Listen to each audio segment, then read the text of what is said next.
Listo. Muy bien, pues ya estamos.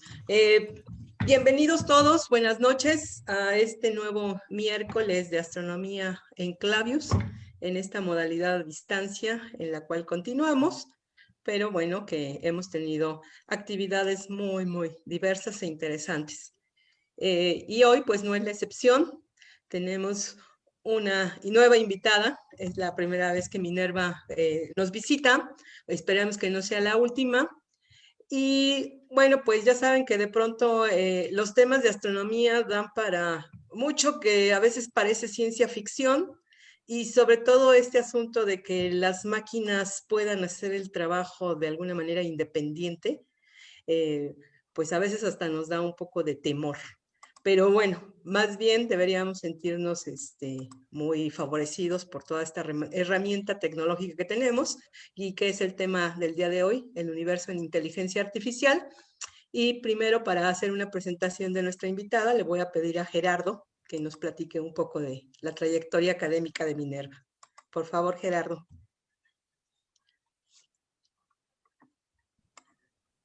Y bueno, es un gran placer tener a Mini, aquí a Minerva. Les voy a leer, como de costumbre, una breve semblanza, que es muy breve. Realmente tuve que hacer un resumen porque Minerva ha hecho muchas cosas. Estás un poco cortado, Gerardo, Entonces, otra vez. su carrera. ¿Ahí me escuchan mejor? Creo que sí. ¿Ahí me escuchan mejor? Okay. Creo que sí. Vale, buenísimo.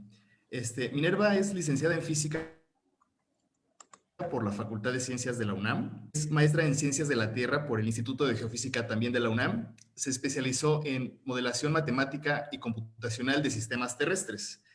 Es profesora de la Facultad de Ciencias, en donde ha impartido e imparte números de matemáticas, física y ciencias computacionales.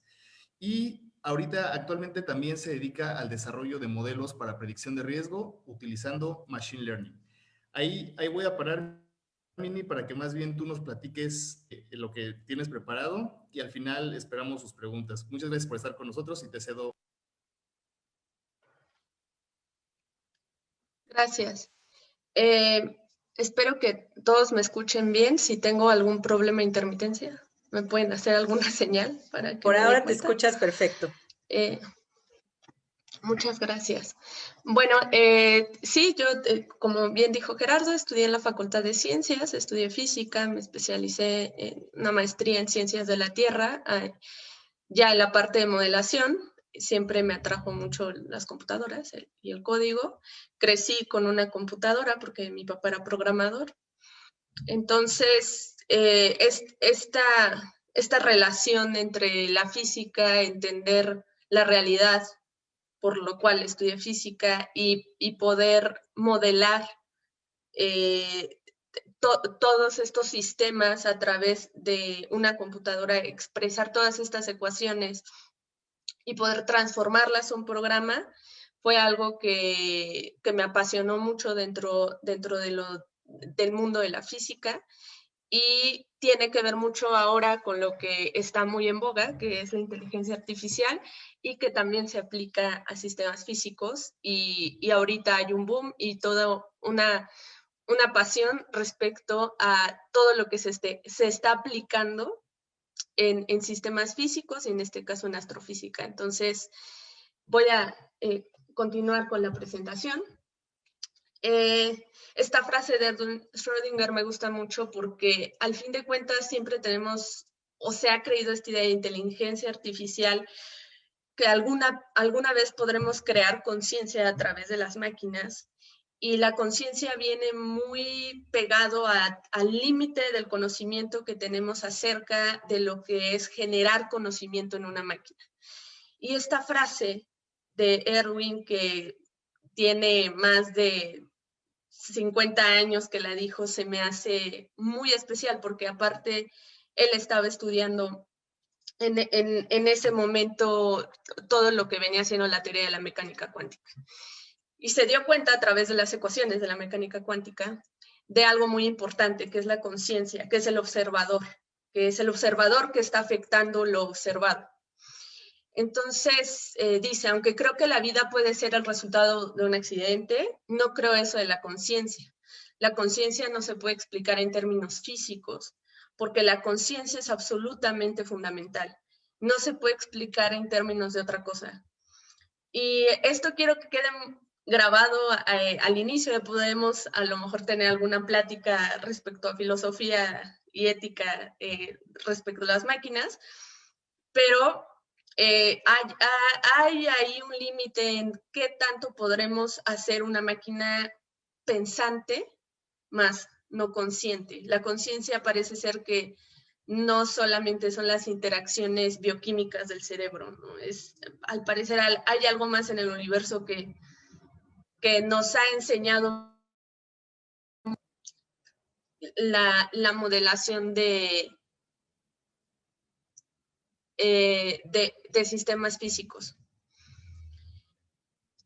Y aquí a lo que venimos es a preguntarnos primeramente qué es la inteligencia artificial, o como diría yo, cómo llegamos hasta aquí o por qué estamos hablando de esto.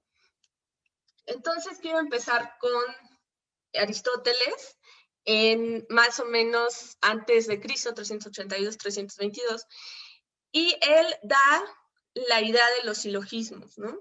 Que son los razonamientos deductivos, es decir, una forma fundamental de un argumento de lógica formal, y la noción de este silogismo fue introducida en ciencia y, digamos, el padre de la ciencia, como se considera en la antigua Grecia, que es Aristóteles, y lo consideraba como una forma fundamental de conocimiento científico, ¿no? Entonces, ahí empezamos con el razonamiento deductivo acerca de lo que pensamos y cómo lo procesamos.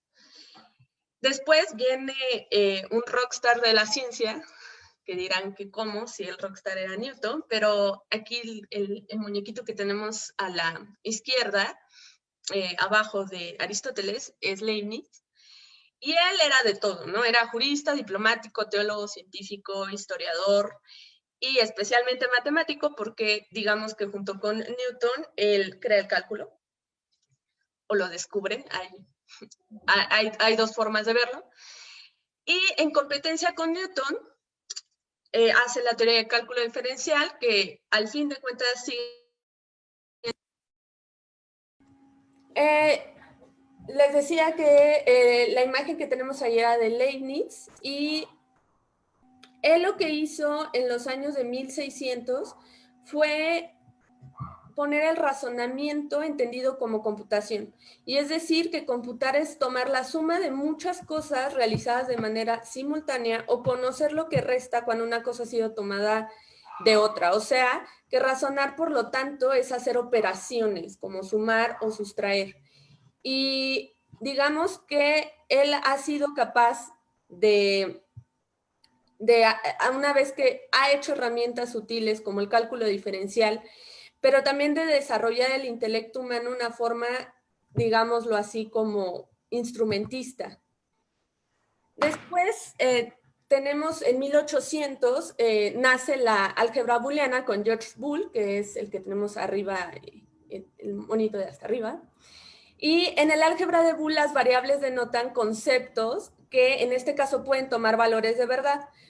Y digamos que la parte más simbólica, digamos el átomo simbólico con valor de verdad, podría ser combinado con otros átomos mediante conectores lógicos para formar proposiciones compuestas que al fin de cuentas nos van a dar un significado más complejo de estas proposiciones, ¿no? O sea, solamente no es sumar ni restar, sino hacer más proposiciones a través de conexiones lógicas. Después, nuestro siguiente personaje, también por 1800, es Gottlob Frege, y él hace la lógica proposicional, que la desarrolló por Boole y fue extendida por él como lógica de primer orden. Y digamos que incorpora variables que podrían representar colecciones de objetos o hacer inferencias a objetos indeterminados. A esto lo llama cuantificadores, y podemos decir que es lo que usamos en matemáticas, como los universales, cuando decimos para todo X, y los existenciales, cuando decimos que existe al menos un elemento tal que como lo utilizamos en conjuntos, ¿no? Y vienen después una generación de personas que ya nos van a hablar más sobre la computación y sobre el proceso de hacer cosas computacionalmente.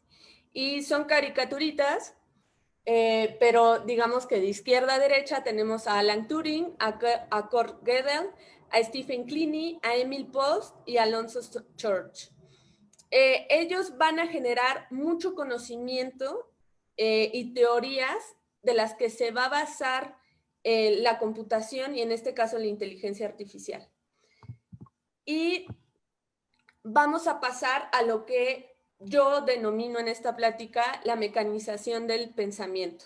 ¿Y qué es la mecanización del pensamiento? Es justamente formalizar lo que es pensar, digámoslo así, y clarificar algo que podía o no se podía realizar utilizando un sistema lógico o computacional. ¿Qué tanto podemos alcanzar, digamos, como formalizando el concepto de lo que es un pensamiento, mecanizándolo?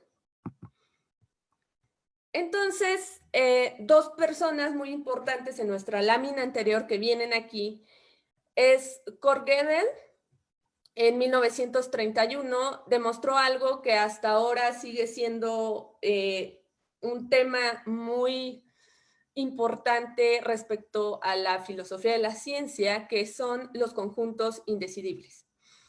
Y digamos que con esta demostración, él va a echar por tierra esa vieja esperanza que tenía la comunidad científica y matemática de poder establecer un conjunto de axiomas, por así decirlo, que rigieran de un modo preciso y perfecto toda la matemática existente por descubrir.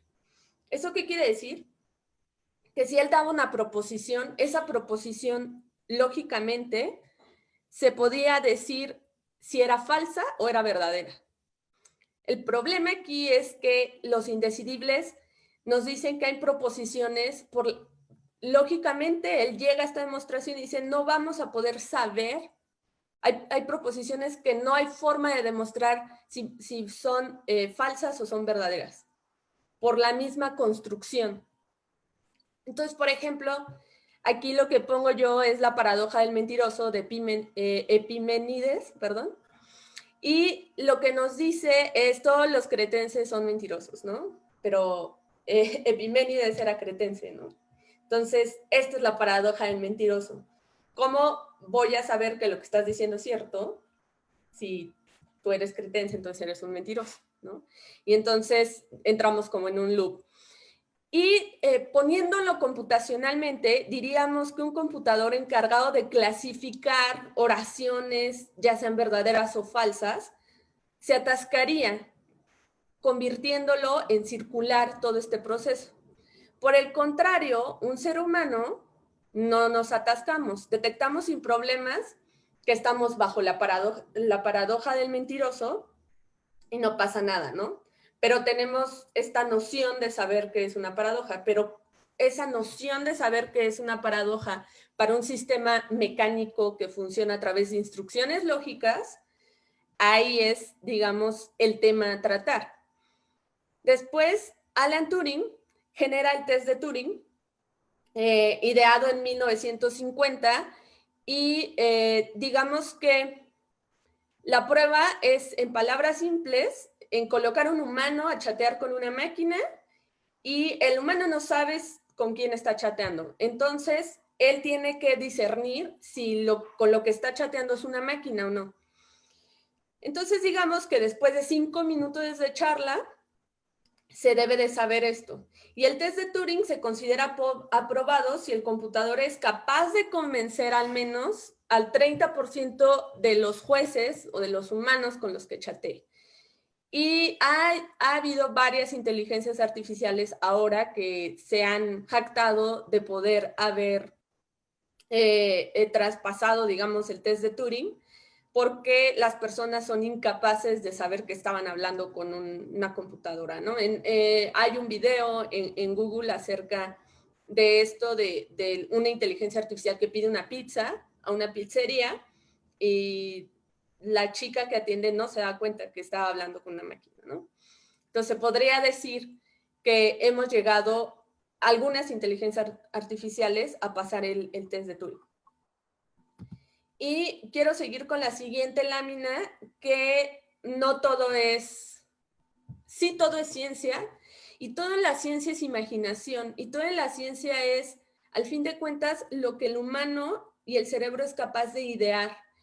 Y creo que cuando alguien es capaz de idear algo, consecuentemente lo va a querer crear, y va a querer crear todas estas cosas de su imaginación. Entonces, a esta lámina yo le denomino el imaginario colectivo, porque ¿por qué se nos ocurrió hacer computadoras que pensasen, o robots, o inteligencias? ¿De dónde viene todo eso? A alguien se le tuvo que haber ocurrido algún inicio. Y al fin de cuentas, nosotros leemos cosas, nos informamos de cosas, vemos películas, y nos queda este gusanito de qué padre sería hacer esto, ¿no? Y llevarlo a cabo. Por ejemplo, empezamos en 1920, y pongo fechas para poder localizarnos en el espacio-tiempo. Y aquí se inaugura, digámoslo así, en el imaginario colectivo la palabra robot, que fue introducida por el checo Karel Čapek. En 1950 la imagen es de un robot, de Yo Robot. Isaac Asimov publica Las 3 leyes de la robótica. En 1962 aparece la robot que ayuda a las tareas, Robotina. En 1968 se estrena Odisea al espacio, y tenemos el robot de Odisea al espacio. En 1977 aparece toda la saga de Star Wars, y con el C-3PO, que recuerden que C-3PO habla fluido 6 millones de formas de comunicación. Entonces, desde ahí ya teníamos la idea de, imagínate que exista una inteligencia que nos pueda traducir, ¿no? Entre idiomas. En 1982 se estrena Tron, y aparece el Master Control Program, que gobierna el mundo digital. En 1987 la serie de Star Trek tiene a Data, que es una inteligencia artificial que tiene conciencia propia, es sabio y tiene una anatomía humana, y no entiende los chistes, y es un poco torpe con los humanos, digámoslo así. En 1999 se estrena The Matrix, donde las máquinas dominan al mundo y utilizan a los seres humanos como baterías. Que si hay público nuevo aquí, les digo que por favor, y no hayan visto Matrix, la vean. En 2001, una de mis películas favoritas es Inteligencia Artificial, donde los personajes son robots con sentimientos humanos, dirigida por Steven Spielberg. En 2005 sale una película que se llama The Hitchhiker's Guide of the Galaxy, en donde este personaje es Marvin, y es muy chistoso porque es un robot que hace planes sobre estrategias militares, pero tiene depresión. Entonces es muy chistoso ver este personaje con depresión como una computadora. En 2008, Iron Man aparece y hace a Jarvis, que es una inteligencia artificial que lo asiste. En 2013, esta es como la proyección a las redes de citas, aparece en Her una inteligencia artificial con una conciencia capaz de entablar relaciones, que en este caso es Samantha, interpretada por Scarlett Johansson. En 2015 tenemos la película de Ultron y Vision, The Age of Ultron, que el primero, que es Ultron, busca destruir a la humanidad, y el segundo ayuda a vencer a Ultron, ¿no? Porque cada inteligencia artificial supongo que va a tener sus propias decisiones acerca de la humanidad. Entonces, a pesar de que esto podría parecer, como decimos, mucha ciencia ficción, al fin de cuentas el humano siempre va a querer realizar lo que ha tenido en mente, de alguna u otra forma. Y creo que la ciencia ayuda a esta capacidad del humano que tiene de ser creativo. Y en 1943, digamos, aquí ya existía la noción de que era un robot en el imaginario colectivo. dos científicos, Warren McCulloch y Walter Pitts, teorizan acerca de las relaciones entre los elementos de la computación básicos, porque ya existía la computación y ya existían los programas computacionales, y las neuronas biológicas. Entonces, esta pregunta es si es posible computar cualquier función computable utilizando redes de compuertas lógicas. Entonces, las compuertas lógicas, digámoslo así, trabajan en dos estados, 1 y 0, los cuales se les pueden asignar una lógica ya sea positiva o negativa, y también operaciones lógicas binarias como suma, multiplicación, negación, afirmación, inclusión o exclusión. Y es de todo lo que se basa los microchips y prácticamente es como están armados, ¿no? Bajo este tipo de compuertas lógicas. Y tan solo en 1956 se crea la conferencia de inteligencia artificial en Dartmouth College y tal cual, make it happen, ¿no? O sea, si lo piensas, ¿por qué no lo haces? Entonces, fue un estudio que duró 2 meses, que fue para 10 personas, y tal cual lo que se quería era proceder sobre la base de la conjetura de que cada aspecto del aprendizaje o cualquier otra característica de la inteligencia que tienen los humanos, que en principio puede ser descrito con tanta precisión y puede fabricarse una máquina para simularlo. Digamos, ¿cómo podría ser? Entonces, se intentó averiguar cómo fabricar o cuál sería una idea mecanizada para fabricar máquinas que utilicen lenguaje, formen abstracciones, conceptos, resuelvan clases de problemas reservados, en este caso para seres humanos, y además aprendan y puedan mejorar por sí mismas. Y esto es el punto clave entre solo la programación y la inteligencia artificial. Y es a lo que vamos con la siguiente parte de la presentación, que son las redes neuronales.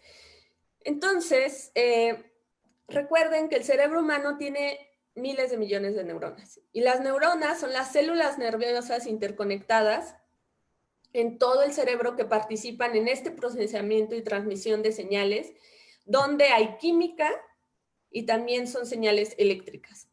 Y aquí tenemos una dendrita, que serían estas ramas, que lo que hacen es recibir la información de otra neurona que se encuentra al lado. El núcleo celular o soma procesa esa información que va a recibir la dendrita. Y el axón, digámoslo, es un cable que utiliza las neuronas para enviar la información. La sinapsis va a ser la conexión entre una axón y otras dendritas que se encontrarían por aquí de otra neurona.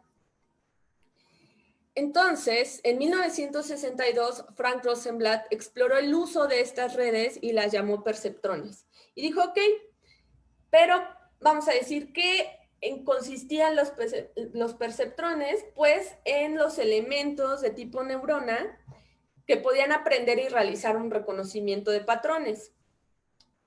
Y entonces, ¿qué sería una red neuronal? Pues tal cual, un modelo simplificado que va a emular el cerebro humano y que va a procesar la información a través de estas neuronas artificiales, donde va a tener, como si tuviera otra neurona pegada, datos de entrada, y va a salir información de esta neurona artificial hacia otra neurona más. Ok, entonces, este tipo de redes neuronales van a estar determinadas por capas. Y vamos a tener que, tenemos aquí, por ejemplo, 3 capas con un cierto número de neuronas. En rojo es la capa de entrada, en naranja es la capa oculta, porque este tipo de redes no podemos saber qué es lo que pasa en medio, son tipo de redes caja negra.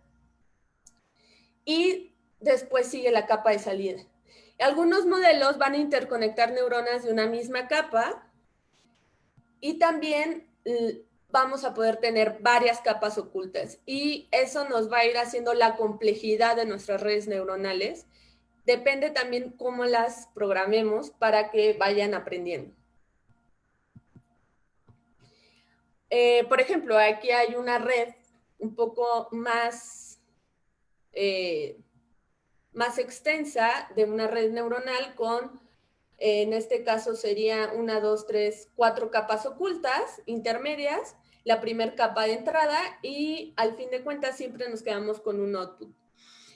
¿Y qué es lo que va a hacer que aprenda? Bueno, entonces, los perceptrones, que en este caso se llaman multicapa, o las redes neuronales de alimentación directa con 2 o más capas, tienen la mayor potencia de procesamiento. Y aparte de que tienen mayor potencia de procesamiento, una vez que tenemos el output, este output se va a comparar con algo de la vida real, con algo que nosotros sabemos.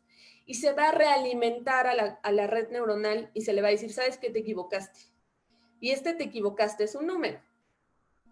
Puede ser una probabilidad en una etiqueta. Entonces, tal vez le atinaste 50% a lo que yo quería y esa información se va a alimentar otra vez, va a pasar por la misma red neuronal y digamos que la misma red va a aprender de ese error. Entonces, ahí es lo que estamos diciendo, que ya hay un aprendizaje. Más allá que un simple programa que nos haga algo que queremos, sino que la máquina va a ir comprendiendo de algún modo estos errores y los va a ir minimizando. Y para esto vamos a tener tipos de aprendizaje. Vamos a tener 2 tipos de aprendizaje. El primero es el supervisado y en general son 2 tipos de problemas muy populares en este tipo de aprendizaje, que son los de clasificación y los de regresión. Entonces, estos algoritmos de clasificación, digamos que va a trabajar con datos etiquetados. Nosotros vamos a decir, mira, este es un color tal, este es otro color, este es otro color, y vamos a decir que la máquina, y cuando le demos algo, infiera de qué color es, por ejemplo, en algo muy sencillo. Entonces, va a intentar encontrar una función que, dadas esas variables de entrada, que son un input, que se encuentran aquí, le asigna una etiqueta adecuada. Entonces, el algoritmo se va a entrenar con algo histórico, con datos que ya tengamos, y digamos que así va a aprender a qué etiqueta le debe de asignar en el output. ¿Ok? Esto es para predecir el valor de salida que va a tener nuestros datos.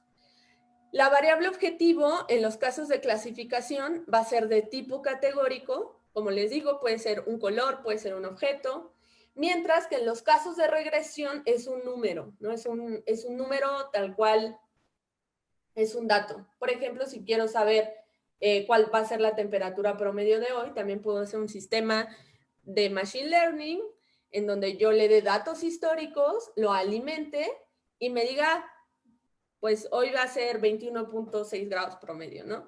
Y una vez que dé la medición de la temperatura promedio en el día, la puedo realimentar para que él vea en qué se equivocó, dado todos los parámetros que le di de meteorológicos, por ejemplo. Y un ejemplo de este problema es los chihuahuas y los muffins, que pues puede sonar gracioso, pero hubo varios experimentos que confundieron a inteligencias artificiales de reconocimiento visual con este problema, porque pues se equivocaban, ¿no? Decía cuando era un muffin, decía que era un chihuahua o viceversa. Entonces, en este caso, se ha podido resolver, ya que lo que se hizo fue tomar, digamos, los pesos de los entrenamientos que ya se tenían de otros objetos y simplemente hacer como un afinado o un ajuste fino para resolver el problema con estos datos. O sea, tal cual, agarramos este ejemplo en específico y lo vuelvo a entrenar y lo meto a la red neuronal y así podemos decir que ya puedo realimentar mi red para que ya no se confunda entre los chihuahuas y los muffins. Este es un ejemplo meteorológico de un experimento de tormentas de polvo en el este de Asia en la primavera de 2015. Y estos datos son observaciones de partículas M10 de la red de observación asiática. Y aquí lo que se hizo fue hacer un entrenamiento de Machine Learning para poder predecir la curva de la concentración de las partículas, en este caso es por días, es por horas, perdón, y podemos ver, cuánto se asimila la curva a los datos reales, ¿no? Entonces digamos que los datos reales son los puntos azules y la curva punteada roja es lo que el sistema inteligente predijo que iba a suceder dadas las variables de las estaciones meteorológicas. Y entrando en materia de, ok, ya vemos que existe aprendizaje supervisado en este tipo de problemas de imágenes, de problemas meteorológicos. ¿Y qué pasa con el universo? ¿Qué pasa con la astronomía? Bueno, pues en julio del 2007, aquí dejo la página web para que ustedes puedan ingresar en Zoomverse.org. Tienen muchos proyectos en donde cualquier humano puede participar. Lo que se hizo fue tratar de clasificar con ayuda humana galaxias del Sloan Digital Sky Survey. Entonces, se tenían 1 millón de galaxias fotografiadas y pues se dio al público esta ayuda, bueno, se pidió esta ayuda al público pensando que no iba a haber como mucha respuesta, pero dentro de las primeras 24 horas del proyecto que se lanzó, se recibieron casi 70,000 clasificaciones por hora. Y a partir de marzo del 2016, este sitio empezó a incluir un nuevo conjunto de imágenes del DECALS. El DECALS es el Dark Energy Camera Legacy Survey, que está observado desde el telescopio Víctor Blanco de 4 metros en Chile. Y esta es una de las cámaras más sensibles y de área más amplia jamás construida. Y esta herramienta es clave para la búsqueda, para medir y entender justamente qué es la energía oscura. Entonces, el aporte de que haya inteligencia humana haciendo estas clasificaciones es muy importante porque recuerden que nosotros necesitamos para una inteligencia artificial supervisada tener etiquetadas los datos reales para que le podamos dar a la máquina a entrenar bajo estos datos. Pero imagínense, en el caso de catálogos de galaxias, que son tantas, es muy difícil que un equipo científico lo pueda llevar a cabo. El proyecto ya se encuentra, después de tanto tiempo, surgió en el 2007, ya se encuentra el 95% de satisfacción y ha sido muy exitoso. Y recuerden, tener múltiples clasificaciones independientes de un objeto va a ser importante, ya que nos va a permitir evaluar qué tan confiables son los resultados. ¿Ok? Esto es en el caso de las galaxias. Y un dato muy importante y muy padre de esto es que hubo 50 millones de clasificaciones durante su primer año, aportadas por más de 150,000 personas. Y esto es muy loable para toda esta área de la clasificación en galaxias porque sí se necesita inteligencia humana haciéndolo y también porque son muchísimos datos, pero a la vez eso es como nos da ahora sí que tela de dónde cortar porque tenemos historia en imágenes y eso es muy importante en el caso de detección de imágenes en inteligencia artificial. Entonces, este es un ejemplo de cómo se haría un clasificador de galaxias. En este caso se toma comienza con una imagen inicial, donde de ahí se corta en diferentes tamaños, de acuerdo con el tamaño de la galaxia que se encuentra en ese pedazo, digamos, de imagen. Lo que se hace es que se rota y se corta y se reduce a tamaños pequeños. En este caso fue de 50 por 50 píxeles. ¿Por qué? Bueno, la dimensión es muy importante a la hora de hacer clasificadores con imágenes. Necesitamos tener que todas las imágenes tengan, digámoslo así, estén recortadas en la misma caja para que no haya problemas de reconocimiento en dimensiones de datos. Entonces, si a todas les pasamos el mismo recorte, va a ser mucho más fácil entender para la máquina qué es lo que se quiere detectar. Y las rotaciones también son porque así alimenta la máquina. Nosotros podemos entender perfecto si vemos un teléfono vertical y si lo volteamos horizontal, nosotros entendemos que es ese mismo teléfono pero horizontal. Pero la máquina lo tiene que aprender, así como nosotros lo aprendimos mientras éramos niños, a ver las cosas. Entonces, una parte de ver las cosas es darle la información rotada. ¿Ok? El segundo proceso de aprendizaje es el aprendizaje no supervisado. Y este aprendizaje no supervisado, como su nombre lo dice, es que no tenemos datos etiquetados. Entonces, digamos que solo tenemos los datos de entrada, no existen datos de salida que conozcamos, pero queremos saber más bien cómo se relacionan. Entonces, digamos que podemos escribir la estructura de los datos para intentar encontrar algún tipo de organización y que simplifique el análisis. Esto nos ayuda mucho cuando tenemos datos de muchas formas y ahora sí que no le encontramos ni pies ni cabeza y queremos saber si al menos están divididos de alguna forma. En el caso de la astrofísica, por ejemplo, las galaxias trazadas en el espacio de sus componentes principales, se han hecho estos tipos de clustering por K medias para encontrar las relaciones que existen entre sus componentes principales y, en este caso, las galaxias por brillo en la lámina C y en la lámina D las galaxias por excentricidad según lo determinado por los datos de su de Galaxy.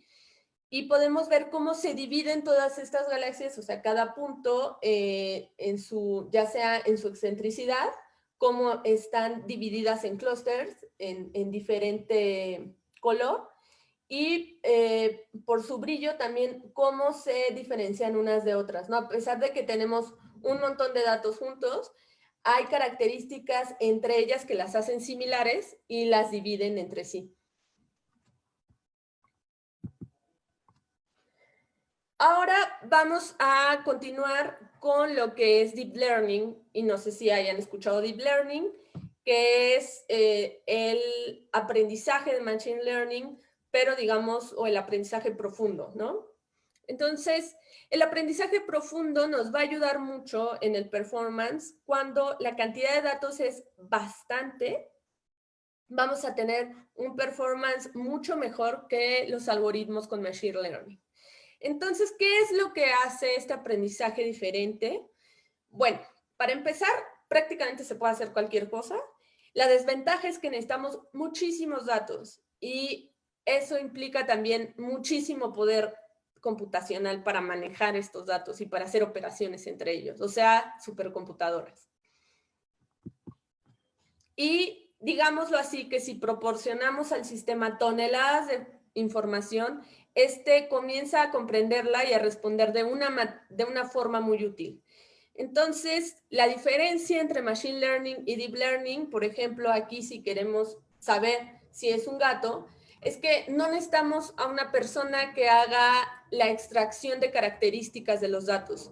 Deep Learning lo va a encontrar por sí misma y va a intentar aprender de estas características de alto nivel y de manera incremental cada vez que haga la recurrencia en la red neuronal. Entonces, esto nos va a eliminar la necesidad de experiencia en el dominio de los datos y de la extracción de características. La cuestión es que necesitamos muchos datos y mucho poder computacional para llevarla a cabo. Y en imágenes, lo que se conoce como redes convolucionales en Deep Learning es más o menos de esta forma. Entonces, tenemos una imagen que en este caso es a color y nosotros sabemos que podemos descomponerla en RGB. Entonces, vamos a tener una matriz de rojos, una matriz de verdes y una matriz de azules por cada píxel que tengamos en la imagen. Digamos que esas tres matrices se van a descomponer y dentro de la imagen vamos a tener el límite, digámoslo aquí, que es la carita del gato, lo que corresponde a la carita de gato en cada una de las capas. Y eso es lo que va a aprender la máquina. Un gato, cuánto es de rojo, cuánto es de verde y cuánto es de azul y en qué proporción. Y digamos, no solo en qué proporción, sino en qué métrica, en qué forma se compone la cara de un gato, ¿no? Con esos colores.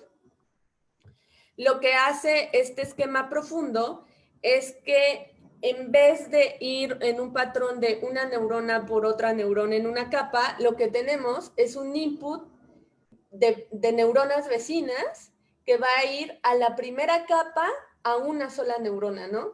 Entonces, en este caso, estos patrones se van a encontrar usando pequeñas ventanas de 2D o filtros en cada uno de los píxeles. Y se les va a asignar a una capa de neurona, donde esa neurona va a tener otra conexión a demás neuronas. Y digamos que así sucesivamente, hasta que la matriz pasa por muchas capas de neuronas artificiales que están interconectadas con los nodos y va a hacer filtro tras filtro tras filtro, que en este caso son convoluciones, y también operaciones de comprensión o agregación, que pueden ser agrupaciones, para identificar características que se encuentran dentro de la imagen. Entonces, a menudo esas características, que se les dice como oscuras o primitivas, para predecir el resultado de interés, no las vemos nosotros. La máquina es mucho mejor analizando los píxeles y viendo cómo están conformados que el ojo humano.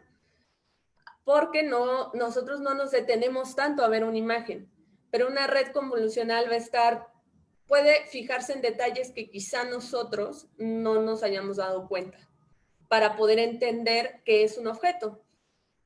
Y esa es la forma distinta en la que va a aprender una máquina, una imagen, a el ojo humano.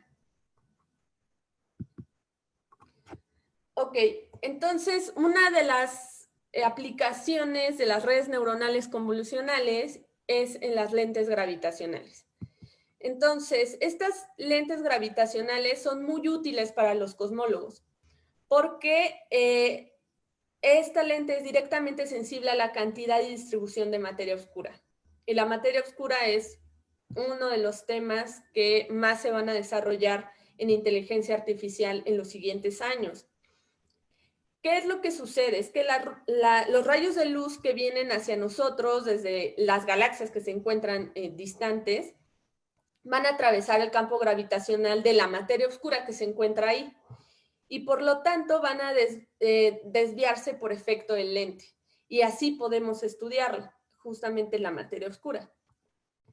¿Y para qué nos sirve estudiar o cómo la estudiaremos o cómo se estudia en inteligencia artificial? Bueno, pues la primera imagen es el conjunto de datos de lentes gravitacionales que se recopiló en observaciones del Hubble Space Telescope con la cámara ACS en el campo Cosmos. Este es ahora sí que una pequeña muestra de 6 imágenes, pero son de este tipo. Entonces, una vez que se tienen estas imágenes, para preparar los datos de la red neuronal se crean recortes que tienen que ser iguales entre todos. Estos recortes son de 200 por 200 píxeles, alrededor de las fuentes que se identifican como cercanas. Para identificar fuentes cercanas se utiliza un programa que se llama Sextractor, que corresponde aproximadamente a 3 por 3 segundos de arco cuadrado. Esta es una imagen de cómo Sextractor hace la identificación de las fuentes. Entonces, también para aumentar los datos por clase, se utiliza una herramienta de simulación de lentes. ¿Por qué? Porque yo si le doy una información a mi red neuronal, me conviene darle información útil de todos los tipos que va a tener que clasificar. ¿Por qué? Porque así tiene más información acerca de el tipo A, el tipo B o el tipo C. Si yo le doy poquito del tipo A, mucho del tipo B y mucho del tipo C, seguramente va a ser muy mala clasificando el tipo A. Entonces lo que necesito es aumentar el conjunto de datos por clase para que más o menos sean del mismo tamaño, para que la red sea muy buena clasificando tanto A como B como C. En este caso se totalizaron 236,000 imágenes ya haciendo esta duplicación y luego se redujeron a 100 por 100 píxeles, recuerden que estaban de 200 por 200, para acelerar el proceso de entrenamiento y escaneo. Claro, porque nos va a costar menos poder computacional si reducimos la imagen a tener más píxeles. Entonces, una vez teniendo esto, nos sirve normalizar, utilizando en este caso una corrección de una función gamma para ajustar el contraste de la imagen. Esta normalización, como en conjuntos de datos que tampoco son imágenes, son muy importantes en inteligencia artificial, ya que dan una mejor característica del dato a la hora de meterse en una neurona. Una neurona lo va a procesar mejor si está normalizado.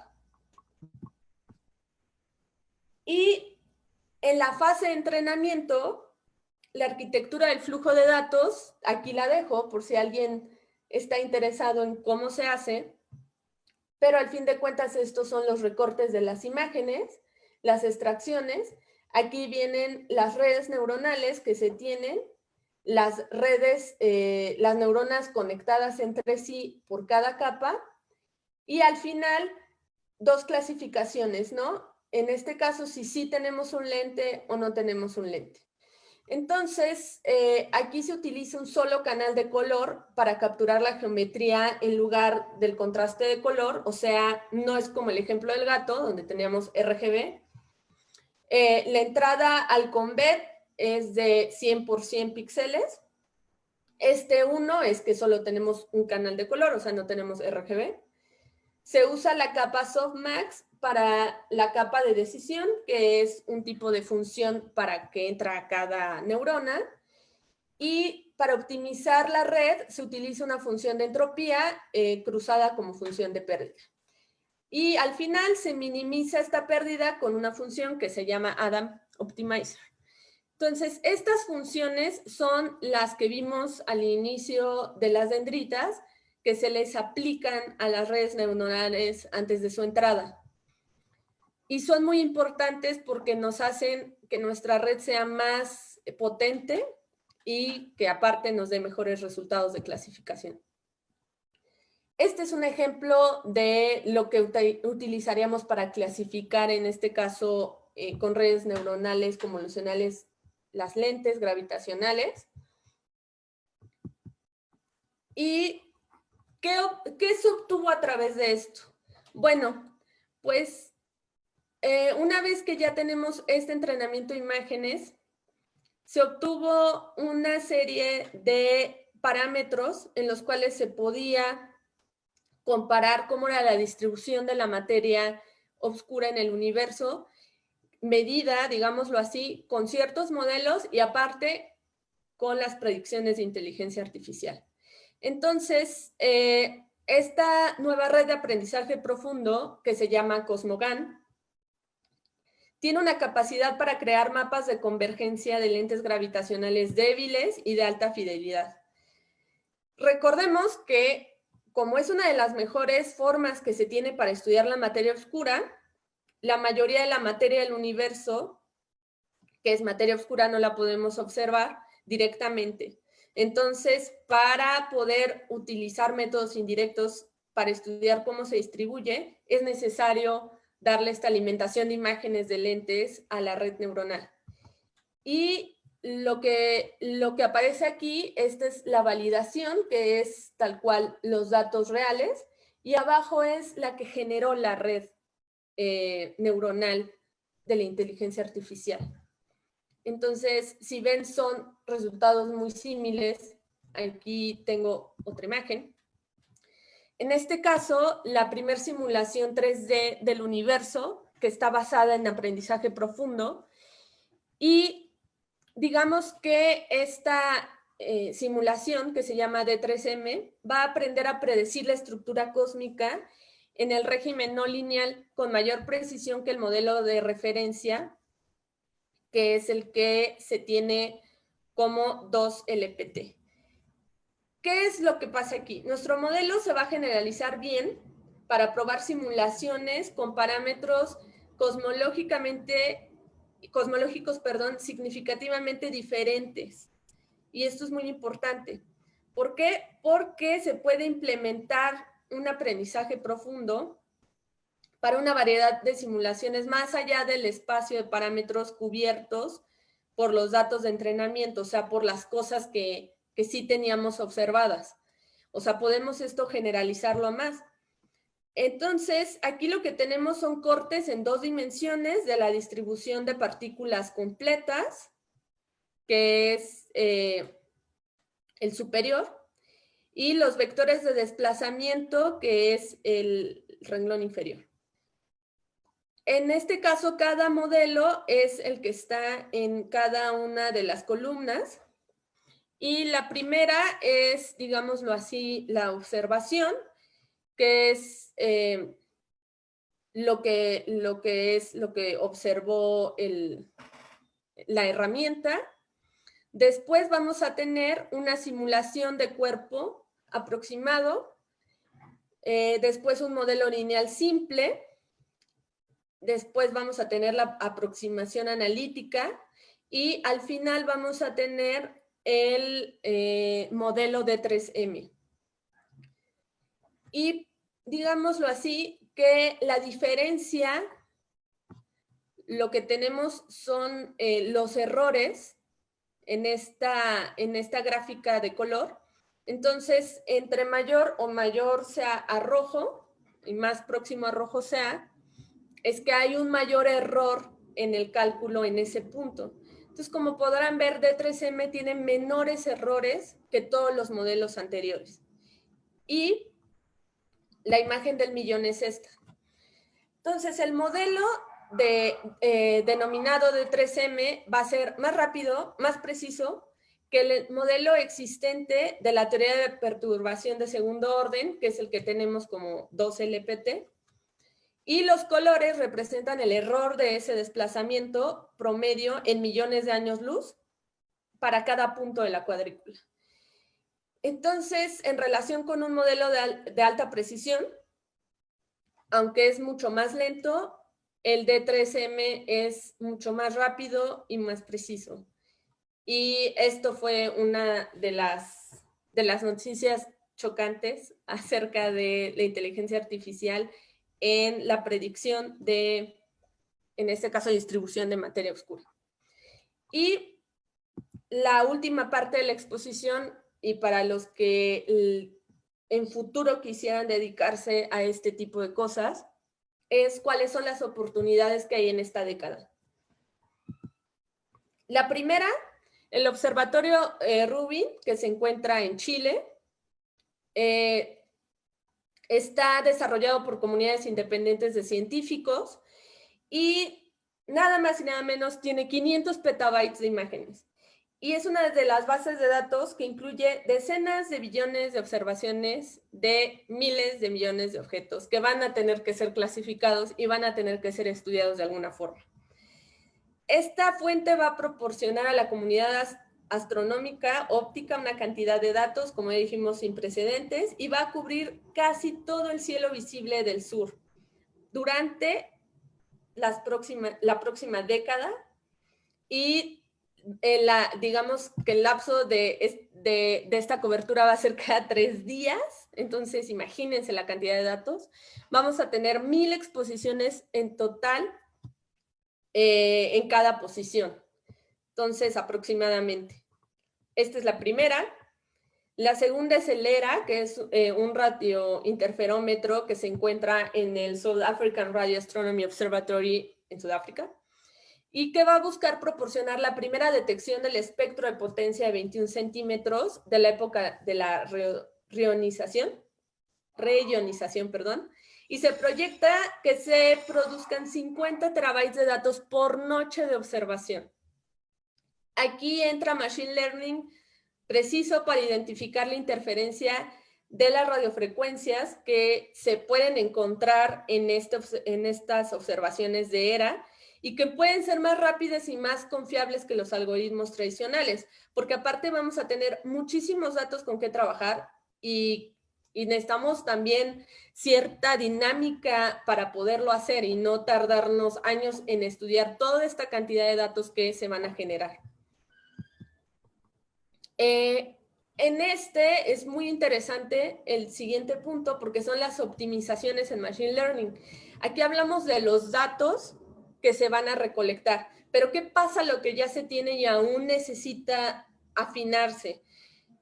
Este primer proyecto se llama RealBogus y digamos que como Machine Learning tiene el potencial de tener un impacto dramático en la eficiencia de los experimentos cosmológicos, este es uno de ellos, ya que aquí vamos a tener imágenes que ya se están clasificando, pero que como siempre ocurre en las cuestiones en donde interfiere una medición, podemos tener una variación, en este caso fotométrica, que al parecer se le asigna una variable verdadera que corresponde a un objeto celeste, pero puede ser que sea un objeto que se metió a la imagen o simplemente ruido y que tenemos que desecharlo de la, digámoslo así, de la clasificación. Pero se puede hacer optimizaciones en Machine Learning, justamente como se encuentra en la imagen de la derecha, para que identifique que eso que se encuentra aquí no realmente es un objeto celeste, sino es algo que no está siendo clasificado correctamente. Entonces, Machine Learning va a ser una fuerte opción para la optimización de estos procesos que son muy importantes. El siguiente de optimización en Machine Learning es para el Dark Energy Camera Plane Survey, que se encuentra en el Cerro de Tololo en Chile, y utilizar una red neuronal profunda de Deep Learning para encontrar las imágenes que en este caso presentan nebulosidad. Y por lo tanto requieren un procesamiento y un algoritmo independiente aparte de las que se están obteniendo sin la nebulosidad. Es una optimización también muy importante. Y el siguiente es el eROSITA, que yo creo que para los que sí saben acerca de estos temas, el primer telescopio fue Rosita, bueno, creo que fue, no Rosita, fue ROSAT, en la década de los 90, y lo reemplazó este que se llama Rosita, y se espera que sea 25 veces, bueno, más bien es 25 veces más sensible que el primer telescopio. En este caso, alcanzó su órbita en el segundo punto de Lagrange después de 3 meses de viaje. El lanzamiento fue realizado el 13 de julio del 2019 desde el cosmódromo de Kazajistán. Y este que ven aquí es el impresionante mapa del universo en rayos X. Rosita va a detectar 100,000 cúmulos de galaxias hasta el corrimiento al rojo y millones de galaxias activas. En este caso, una fracción de esta agrupación de observaciones estarán en el régimen de los fotones de baja energía o de 100 o de menos. ¿Para qué nos va a servir Machine Learning? Bueno, en esas muestras va a requerir el desarrollo de estas nuevas técnicas para que proporcionen proxies de masa de baja dispersión en el régimen de estas bajas señales. Entonces, Machine Learning es una opción para esto. Y es muy importante porque, pues, estudiar el universo también es estudiarlo desde sus energías más altas hasta las más bajas. Y por último, pero no menos importante, todo lo que se encuentra archivado en imágenes, en historia y en este caso en Hubble. Entonces, el potencial de Machine Learning para grandes avances científicos no va a estar limitado para los conjuntos nuevos de imágenes. Por ejemplo, se espera, y esto es por una publicación de Villard del 2011, que las investigaciones basadas en datos de archivos de Hubble superan número a las nuevas observaciones. O sea, todo lo que tenemos de imágenes archivadas también van a ser muy importantes. Entonces, hay un potencial sin explorar, incluso en los datos aún que ya se encuentran en archivo en la comunidad. Y eso es todo por mí.